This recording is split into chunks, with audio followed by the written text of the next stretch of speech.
Ebya Jose Chameleon wenjogerera bibi ekomera yetaliwona ate ye Mina wenjogerera go maziga meerere naraki mbikuleetedde. Dr. Sefko ne mukyala bizeemu enkayana n'okulya ebisiyaga nabyo tobisubwa. Ate ye Alan Sewanyana ne munne Segirinya bakuvundira mu kkomera naraki nabyo mbikuleetedde. Bob Wine naye abatabukidde n'abalangira nabo tobisubwa.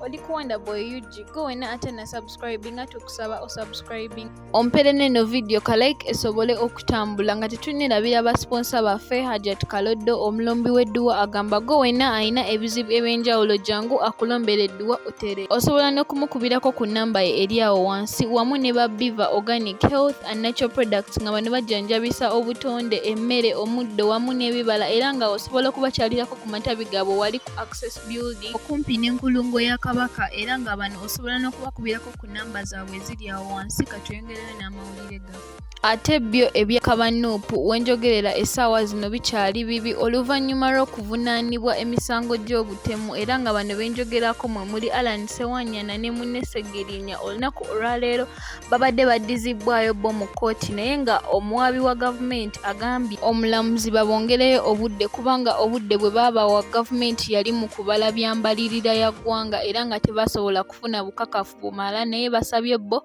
babongereyo ekiraga nti bo Alan Sewanyana ne munne Segirinya bakuvundira mu kkomera naye nga balooya ba Nuupu bo abali ku musango guno nga mwe muli ne mmeeya waffe Elias Lukwago bo bino babigaanye era ne babiwakanya naye katubasabire bambi bano ababaka guno musango basobole oguwangula n'Omukama abateremu obwangu. Ate byo nga tubitadde ebbali byo wenjogerera Sefko ne mukyala we Joey lyo essaawa zino bitabuse oluvannyuma lwa Sefko okutabukira best friend wa Joey amanyikiddwa nga Fifi n'amugamba nti akoze kyamaanyi okumwonoona era amulabudde n'okumulabula kujjamu olubuto n'amugamba nti wageza n'ajjamu olubuto lwe ye ekkomera taliwona ate n'amugamba nti ebyo ebintu era Sefko ayongeddeko n'agamba nti Joey kirabika yandiba nga yatandise okulya ebisiyaga naye Sefko lwaki tosigala ne nakankakawo mwembi muze muyita mu bizibu ebyenjawulo. Joey n'omwesonyiwa n'agenda.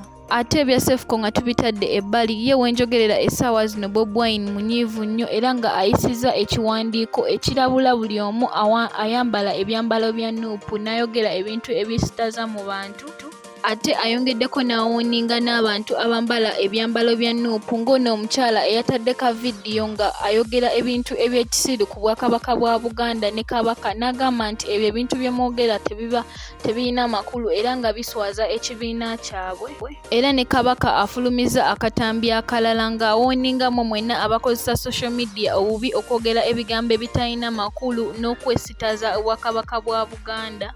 Era naffe wano ku Wonder Boy tuvumirira ekikolwa ky'abantu abavaayo ne boogera ebigambo ebibi ku bantu ne kunga abayogedde ku Bwakabaka bwa Buganda ebintu bibambi tubasaba mukozesa social media bulungi. Ate byo wenjogerera ekkomera Jose Chameleon taliwona oluvannyuma lw'okuweebwa ssente z'ekivulu n'azirya era nga kigambibwa si gwe gusoose guno gulinga omulundi gwe ogwokubiri ng'akola kino ekintu nga bwe twabagambako emabegakaawo we yalya ssente z'omukyala neera azemu n'ayitibwa mu kkooti abitebye na ssente yaziteekawa ze bamuwa ze yalina okuyimbamu ekivulu. Nawe kambikuwe obyewulirireko nga omu ku balooya abyogera mwebaleke okumira ku Wonder Boy UG Omukama abatukuumire.